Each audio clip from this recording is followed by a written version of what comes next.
So in today's lecture, I'm going to try and introduce you to three kind of key bits of information or key topics. The first one of these is going to be understanding what concepts and categories refer to. So how do we define these? And then also understanding how they are organized in a hierarchical fashion. Second, we're going to discuss the idea of spreading activation and associative networks. So this is the idea that when we store concepts or knowledge, these are linked. So there's semantic associations with other similar, closely related concepts. And third, finally, we're going to try and understand how is it that we go about creating categories. So if you come across an item that is novel, that you've never encountered before, how do you know which category to place this in? How do you know what that item is?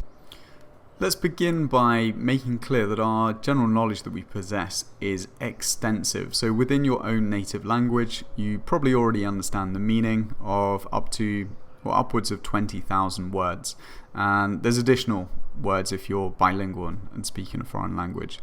And some examples of general knowledge that you would have is an understanding of who is the current president of the United States.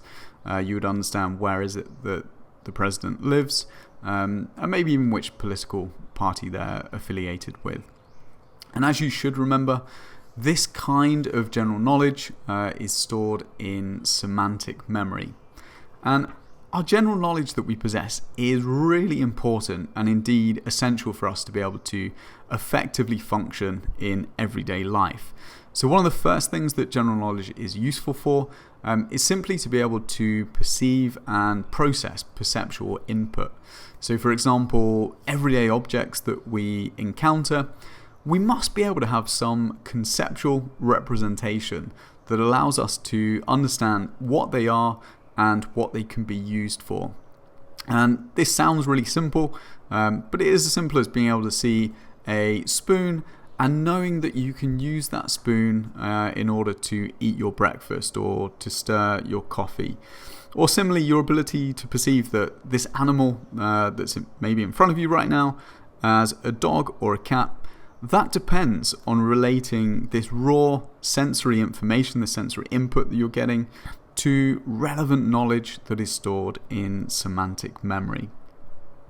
Our general knowledge is also important when memorizing information. So for example, if you consider the task of learning a categorized word list consisting of, for example, 4 words belonging to each of 6 different categories, our recall later on is much higher when the words are presented in their categories rather than in a random order. And this is because it's much easier to use category knowledge to organize the material during learning and retrieval when the words are presented category by category. Finally, our general knowledge is also vital when it comes to making sense of what you read. So, for example, if you consider the following sentence, once upon a time there were 3 frogs, as soon as you're reading this, you understand that this is likely to be the beginning of a fairy tale. So it can help you predict expectations of what is likely to come on later. Similarly, reading the sentence, Tom was driving along when a tire in his car blew, he arrived home very late. You would use your general knowledge here to work out the blown tire has forced Tom to stop immediately, and he didn't have a spare tyre readily available to replace it. Whereas in contrast, for the last sentence, Tom was eating an apple, he arrived home very late. There's no explanation. There's no understanding of why Tom is arriving home late. So this would be a much harder one to work out or to make sense of, as opposed to the previous sentence. So we know that a substantial amount of our general knowledge relates to individual words or concepts. For example, we can possess a concept of a cat that is based on our knowledge about the fact that cats are typically small, they're furry, they have 4 legs, they've got a tail, etc. And your concept of a cat is essentially this mental representation of all of these typical features of the cat. More broadly though, we can have concepts that are mental representations of a wide range of objects, people, or events. One way to illustrate the activation or the use of concepts is by imagining the following scenario. So imagine walking into an apartment and seeing your friend sat on the chair on the balcony drinking a glass of wine. You look around more and you see a large sofa and a television. For most of us, we can easily create this image by using general concepts that we have, so these broad representations for the different items that are mentioned in there without needing a detailed description of the properties of each. So when I tell you to imagine you walking into the apartment, you already have a concept, a mental representation of what a typical apartment will look like. You have a mental representation of the concept of a chair. You know what a balcony would look like, etc. Now, without concepts for each of these, it would be really difficult to construct that same image. And why is it important that we can represent much of this knowledge of the world in concepts? Principally efficiency. So these concepts allow us to efficiently represent our knowledge of the world so that we can easily refer to a glass, to be able to efficiently communicate that we mean a particular type of drinking vessel. So for example, if I was telling you a story or something that happened to me, imagine that you didn't have the concept of a wine glass.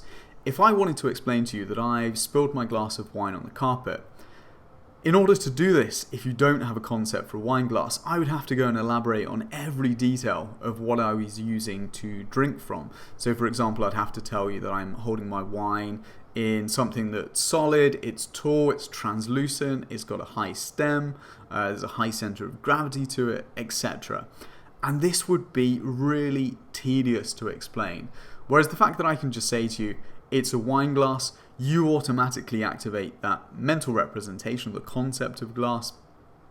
You know you're on the same page as me very quickly. Second, our concepts can also allow us to make predictions. So we can make accurate predictions about objects in the world. If we categorize something as being toxic, we know to avoid it, whereas if we classify something as being tasty, then we can know it's unlikely to do us any harm. It's important at this point as well to be clear about definitions of categories and concepts, as I've now mentioned them both. A category may be defined as a group of objects, events, or ideas which share attributes or features in common. So categories basically separate or partition the world into equivalence classes. So classes that have similar shared properties. For example, oak trees and elms would belong in the category of trees, while the Atlantic and Pacific would belong in a category of oceans. Some other examples of categories would be tables, natural kinds, people, events, cats. In contrast, a concept is the mental representation of a category. So this is something that is usually abstracted from particular instances. So this would be, if I ask you to think of your concept of a cat, it would be that pure mental representation, probably of the typical cat. Or similarly, your concept of a tree is that thing when you close your eyes and you imagine what a tree looks like.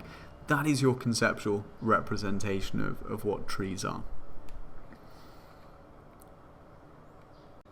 So how exactly are concepts organized or structured in memory? Many of the concepts are organized into hierarchies. So work by Eleanor Roche has identified that there are 3 levels within these hierarchies. We have a superordinate category at the top, basic level categories in the middle, and a subordinate category at the bottom level.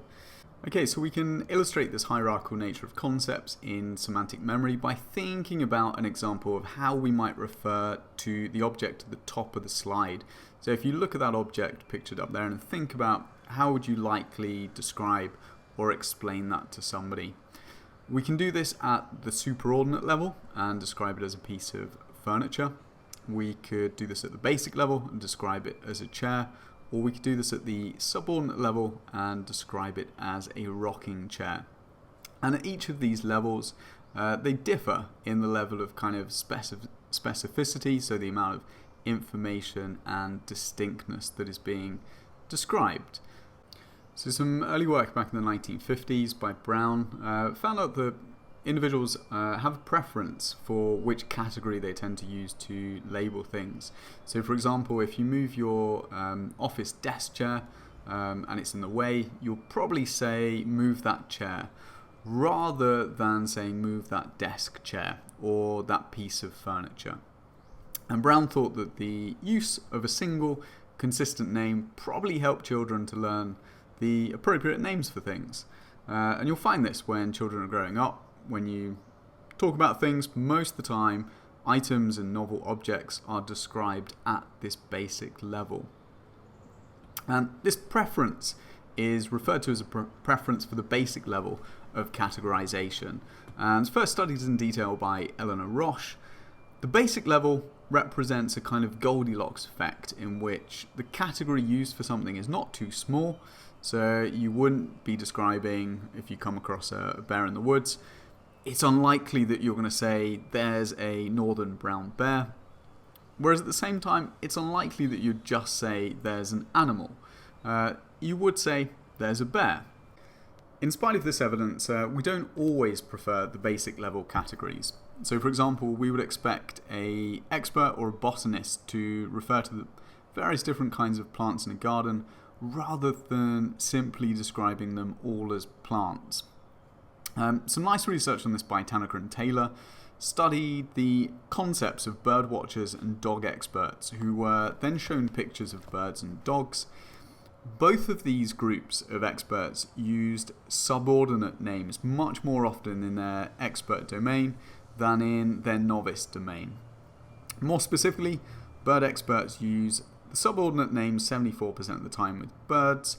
Dog experts use subordinate names 40% of the time with dogs. And the two groups used subordinate names only 24% of the time in their novice domain. So if you've got any degree of expertise in what you're talking about, you're not going to go at the basic or the superordinate level. You're going to be more specific. Similarly, there's some cross-cultural research showing that the Itza tribe in Guatemala are much more likely to categorize plants, animals, and birds at the subordinate level. Now again, this comes from an expertise and also from a survival basis that if it's important to be able to distinguish between plants that are edible and that are going to keep you alive versus plants that are potentially dangerous for you, it makes sense to describe and to categorize and distinguish plants and animals at this more specific level. There is one type of object for which most of us generally use subordinate categories rather than basic level ones, which is faces. So for example, photographs of famous individuals, they can be characterized at the subordinate level.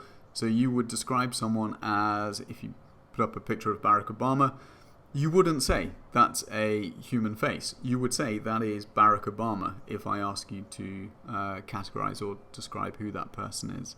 So that's one domain. We are experts of faces, so we do use the subordinate level describing those.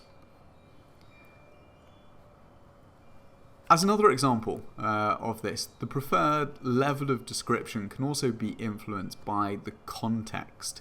So for instance, if I ask you to describe the object that's on the screen at the moment, most of you would likely say this is an apple, or at least I hope you would. If I now ask you to describe the object that is circled with the kind of blue border around it, provided you know what it is, you would be unlikely to still continue telling me that is an apple. What you would want to do is be more specific, and in this case you would want to tell me that it's a gala apple. And this is now necessary because it allows you to distinguish it from the other apples around it. So in other words, depending on the context and the need to be specific is going to determine the level at which you describe different objects.